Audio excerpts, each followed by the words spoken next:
जय गायत्री माता, जय गुरुदेव। आगे गुरुदेव जी अपनी पुस्तक में लिखते हैं कि पिछले युद्धों और महायुद्धों के रोमांचकारी विवरण को पढ़कर भावी युद्धों की कल्पना भर से हृदय धड़कने लगता है। उनमें आक्रांत समुदायों को ही क्षति नहीं पहुंचेगी, वरन मानव समाज को समूची प्रगति से हाथ धोना पड़ेगा। इतना ही नहीं, मानवीय अस्तित्व तक का बने रहना कठिन हो जाएगा। आयुधों के स्तर पर परिणाम पर दृष्टिपात करने से महाविनाश की विभीषिका सामने आ खड़ी होती है। पिछली शताब्दी से लेकर प्रथम विश्व युद्ध तक, दूसरे विश्व युद्ध से लेकर आज तक संहारक अस्त्रों की संख्या निरंतर बढ़ती ही जा रही है। न केवल नए प्रकार के अस्त्र विकसित हुए हैं, वरन परंपरागत अस्त्रों में भी आश्चर्यजनक सुधार किए गए हैं। यदि तीसरा विश्व युद्ध हुआ तो उसमें किस प्रकार के अस्त्र प्रयोग किए जा सकते हैं, इसका अनुमान लगाना कठिन है। द्वितीय विश्व युद्ध के अंतिम दिनों में ही जर्मनी ने एक ऐसी राइफल निर्मित की थी जो एक के बाद एक लगातार फायर कर सकती थी।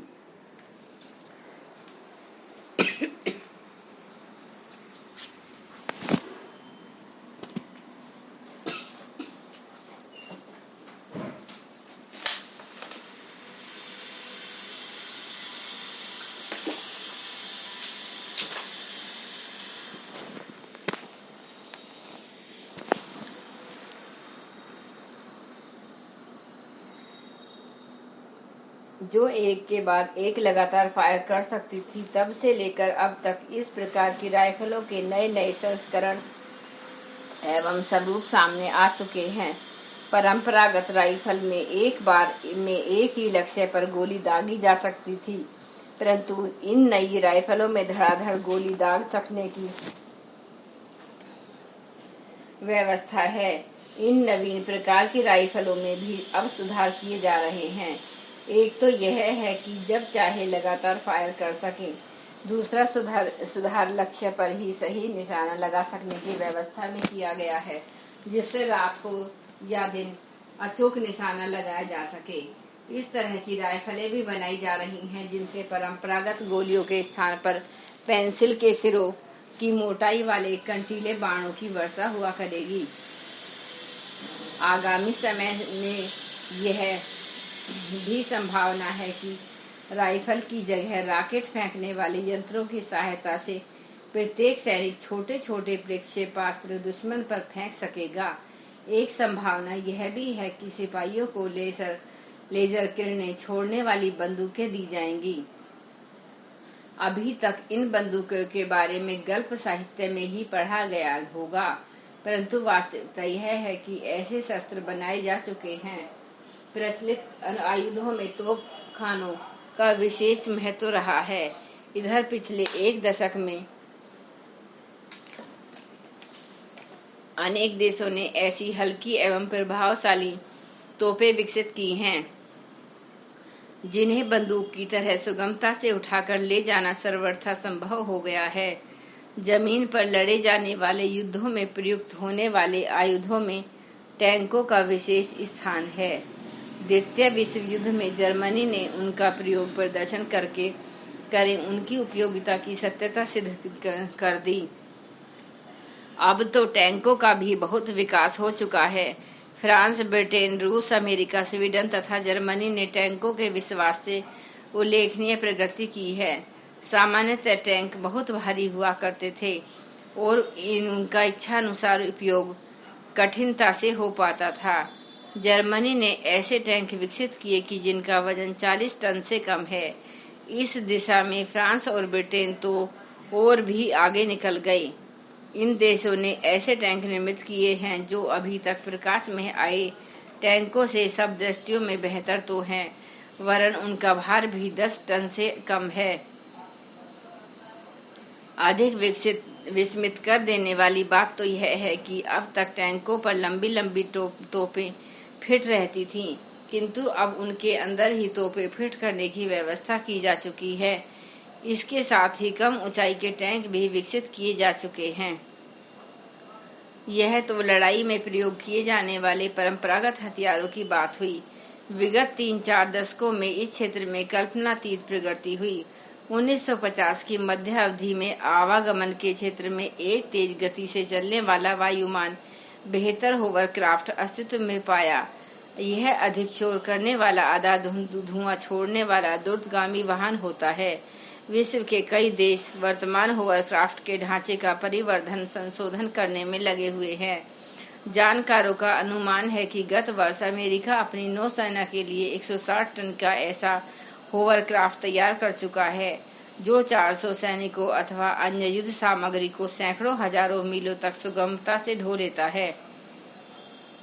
द्वितीय विश्व युद्ध के बाद जिन आयुधों में कल्पनातीत विकास हुआ है, उनमें प्रक्षेपणास्त्र प्रमुख है, और आज तो प्रक्षेपणास्त्र किसी भी राष्ट्र के लिए प्रतिष्ठा के चिन्ह बन गए हैं। विश्व के बड़े देश ही नहीं बल्कि ब्राजील एवं दक्षिण अफ्रीका जैसे छोटे देश भी प्रक्षेपणास्त्र बनाने में जुटे हैं। 1944 के बाद से अब तक प्रक्षेपणास्त्रों में चमत्कारिक विकास हुआ है। कुछ देश वर्षों से अनुसंधान करने के उद्देश्य से उपग्रह छोड़ रहे हैं। विशेषज्ञों का कहना है कि अब ऐसे भी उपग्रह विकसित किए जा चुके हैं जो अनुसंधान करने के बहाने इच्छा अनुसार बम गिरा देंगे।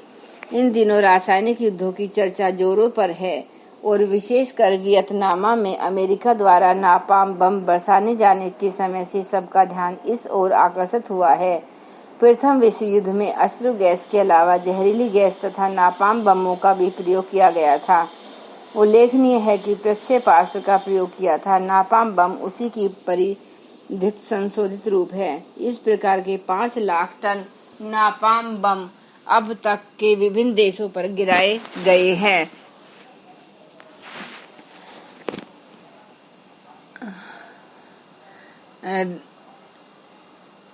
कोरिया युद्ध में 3000 टन तथा वियतनाम युद्ध में 4 लाख टन नापाम बम वर्षा कर अमेरिका ने संसार को हिला दिया।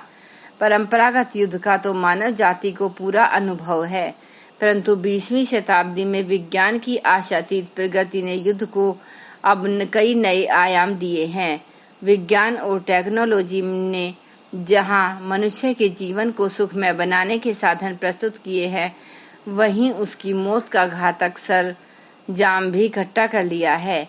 1 किलोटन से लेकर 60 मेगाटन अधिक तक की शक्ति के आणविक बमों का निर्माण हो चुका है, और अनुमान है कि 1994 के अंत तक विश्व में 15,000 से भी अधिक प्लूटोनियम बमों का निर्माण प्रति वर्ष किया जाने लगेगा। कनाडा के अल्विन पोलपोंड नामक भौतिकविद ने एक आंकड़ा प्रस्तुत किया है, जिसमें अमेरिका की अकेली परमाणविक शक्ति का उल्लेख किया गया है।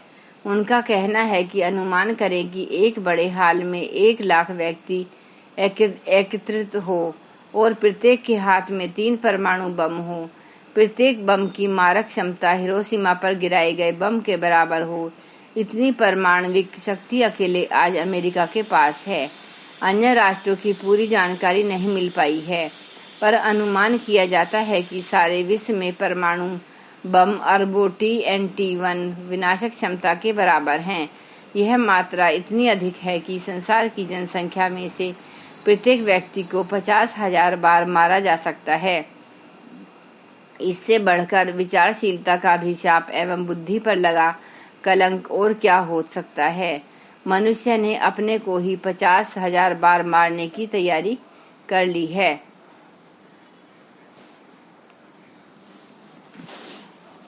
धन्यवाद।